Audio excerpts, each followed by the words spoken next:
श्रीपाद जैसे महापुरुष कह रहे, वर्मी वृंदारण्य सुवरा की मदन मोहन द्वारी। एक माई को देखते हैं, विदेशी माई है, 2500 कुत्तों को यहाँ के दूध, डबल रोटी, बिस्कुट, रोज उसके चरणों में प्रणाम करते हैं जब दृष्टि पड़ती है।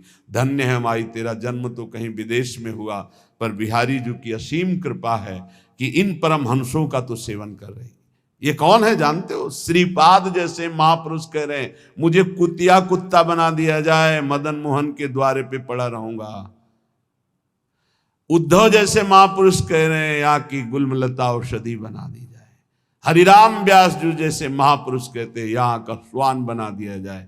ये धाम है, यहाँ दोष दृष्टि मत करना किसी पर, अरे ये तो है, बिल्कुल मत करना। ये लाडली लाल के लाडले हैं, इनकी बाहरी बात अलग है, आंतरिक बात को आप नहीं जानते।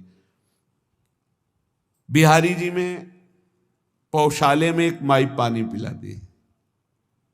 ये पहले की, अब तो ऐसी दिनचर्या श्री जी ने दे दी है कि कहीं भी नहीं जाना हो पाता। एक दिन फूल बंगला बना, वो 22 संतों को 1-1, 2-2 रुपया और 1-1 सेव ऐसे बांट रही थी। बहुत ही उत्साह में भरी थी, जैसे उसके बेटे का ब्याह हो रहा हो। पूछा, माई ये आज तू पौशाला से हटकर, पानी पिलाने से हटकर ये क्यों बांट रही? क्या कोई उत्सव है? हाँ, आज हमारे बिहारी जी को फूल बंगला बना है। जो पानी बेचने से पैसे मिलते थे पिलाने से, उनमें से आज फूल बंगला। ओ फूली घूम, आप क्या समझते हो? पानी पिला रही, 1-1 रुपया एकत्रित कर रही, बाद में फूल बंगला बना रही। आप इनको ऐसे मत देखिए कि भिक्षुक हैं, अरे ये तो मांगने वाले हैं। नहीं नहीं नहीं, ये बिहारी जी के कृपा पात्र हैं। जहां बड़े बड़े आचार्य कोटि के महापुरुष मांग कर रहे, हे हरि हम कब हुई हैं ब्रजवासी, वो उनके दरवाजे पर पड़े रहते हैं। अहो भाग्य, अहो भाग्य जिनको ऐसा सौभाग्य मिला कि गलियों में बैठकर राधा राधा करके पूरा दिन व्यतीत करते। जो मिला उससे उदर पोषण और भरोसा केवल बिहारी बिहारिंजू का, और धाम वास कर रहे हैं। यहाँ के पशु पक्षी सब महामंगल मोद में, ये सब भगवत प्राप्त होंगे, ये सब भगवत प्राप्त। आप नहीं समझते धाम की महिमा को। जब महापुरुषों की कृपा से, चरण रज के प्रताप से महिमा प्रकाशित होती, तब ये लगता है अहो भाग्य इनके। उसी ठसक में आपको कहते हैं पास बन चुका है, सबको श्री जी के पास जाना है, उसी ठसक में बोलते हैं। हम कोई तुम्हें विनोद में या मजाक में ढांढस नहीं बंधवा रहे, हम सत्य वस्तु का वर्णन कर रहे हैं। श्रीपाद कह रहे, अपि शरमापि रमा प्रिय सख्यपि नान्यत्र नो रमापि श्यामो। वृंदावन की कुतिया कुत्ता बना दो प्रियाजू, पर बाहर लक्ष्मी की प्रिय सखी बनाकर मुझे मत भेजना। अर्थात महावैभव संपन्न कोई रानी महारानी ऐसे मुझे वृंदावन की कुतिया बना दो, वृंदावन का कुत्ता स्वान बना दो। क्यों? क्योंकि कभी गलबहियां दिए हुए प्रिया प्रीतम निकलेंगे, हम पर दृष्टि पड़ जाएगी। ये हमारे दरवाजे का है, बस ये बात देख लेंगे तो हमें वो वस्तु मिलेगी जो बड़ी बड़ी साधना से नहीं मिलती। और देख लिया है, अगर देखा ना होता तो यहां रह ही नहीं पाते, यहां आ ही नहीं पाते, यहां जन्म ही नहीं हो पाता। उत्तीर्य विष्णु मायामपि, अरे वृंदावन में बैठे हो आप, ओहो।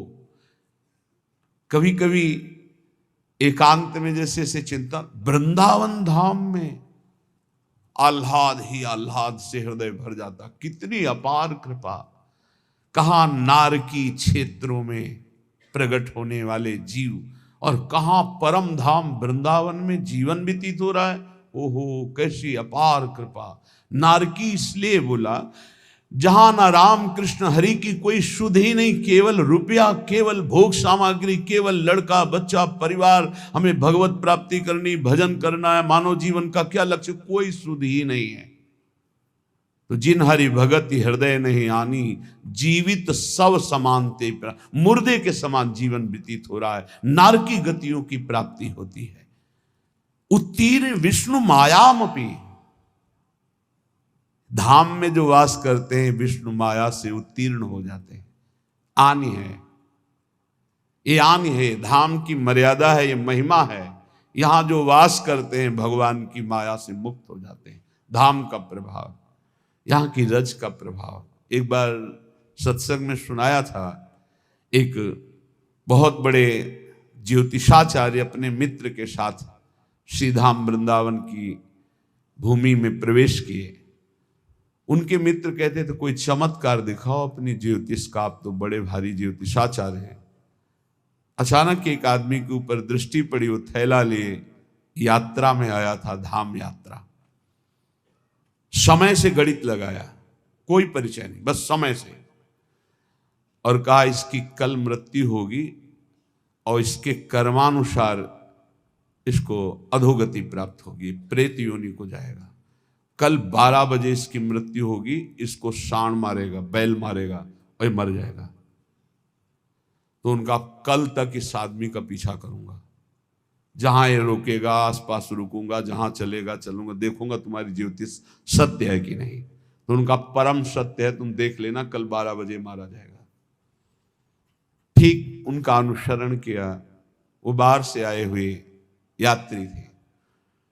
ठीक 12 बजे एक सांड जिसके बगल से वो निकले, एक मिट्टी के पिंड में वो खूब ऐसे खेल करके आया था, तो सींगों पे उसके रज लगी थी।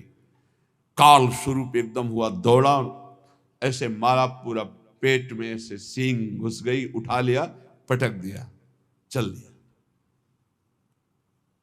अब वो आश्चर्यचकित ज्योतिषाचार्य, भजनानंदी, गायत्री अनुष्ठान करने वाला, पवित्र दृष्टि वाला, धाम की कृपा से उसने देखा कि वो दिव्य तेजोमय होकर के वो भगवत स्वरूप में विलीन हुआ।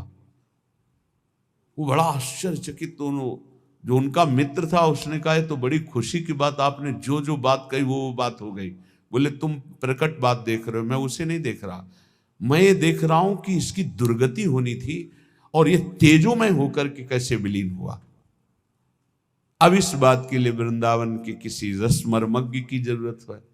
तो किसी रसिक से मिले, उन्होंने कहा कि मैं बहुत बड़ा ज्योतिषाचार्य हूं, आज तक मेरी ज्योतिष मिथ्या नहीं हुई, पर आज मिथ्या होते दिखाई, इसकी दुर्गति होनी थी, ये तेजोमय होकर कैसे विलीन हुआ। तो उन्होंने कहा जिस सांड ने मारा उसकी सींग पर रज थी, जब पेट में मारा तो उसके पेट में रज गई, और जे ही प्राण छूटे तो रज के प्रभाव से वो भगवान को प्राप्त हो गया, उसे भगवत प्राप्ति हो। ये वो धाम है, घोर पापाचारी को भी परम पद प्रदान कर दे। उत्तीर्ण विष्णु मायामपि, भगवान की माया से मुक्त होने के लिए सहज करुणा बरस रही। अगर भगवान ने माया का खेल रखा है तो उससे मुक्त होने के स्थान भी बना दिए। मोक्ष चाहिए तो जाओ काशी में, मरने के लिए टिक जाओ कि मृत्यु पर्यंत आमरण काशीवास करूंगा, पक्का मोक्ष हो जाएगा, इसमें कोई संशय नहीं। भगवान मच्छर को भी मोक्ष पद प्रदान करते हैं, भगवान शिव वहां मच्छर को भी। एक बार एक सिद्ध महापुरुष के पास कुछ लोग चल रहे थे काशी में, तो गटर में देखा कीड़े बिल, तो कहा गुरुदेव क्या इनको भी मोक्ष प्राप्त होता है? ये भी तो काशी में है। मान लो अपने लोग वेदांत पढ़ रहे हैं, साधना कर रहे हैं, मोक्ष प्राप्त हो जाए वो तो, लेकिन क्या इनको भी प्राप्त होता है? कहते काशी में सबको प्राप्त होता है। तो उन्होंने स्पर्श किया और कहा आप देख। तो देखा जितना कीड़ा मर रहा था सबको भगवान शिव उपदेश कर रहे हैं, सबको नाम का उपदेश करके मोक्ष पद पर सब दिव्य रूप से अपने स्वरूप में स्थित होते जा रहे हैं। ऐसे इस धाम की महिमा दिखाई गई।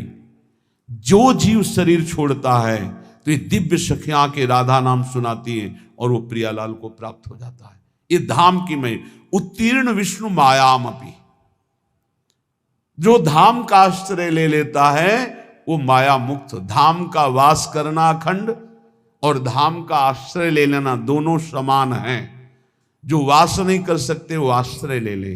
प्रियाजू के चरणों की शरणागति, धाम का आश्रय, राधा नाम का जप, अच्छे आचरण, बाहर रहकर भी आपको धाम की ही प्राप्ति होगी, जो धामवासी की गति होती है। आश्रय आपने धाम का लिया।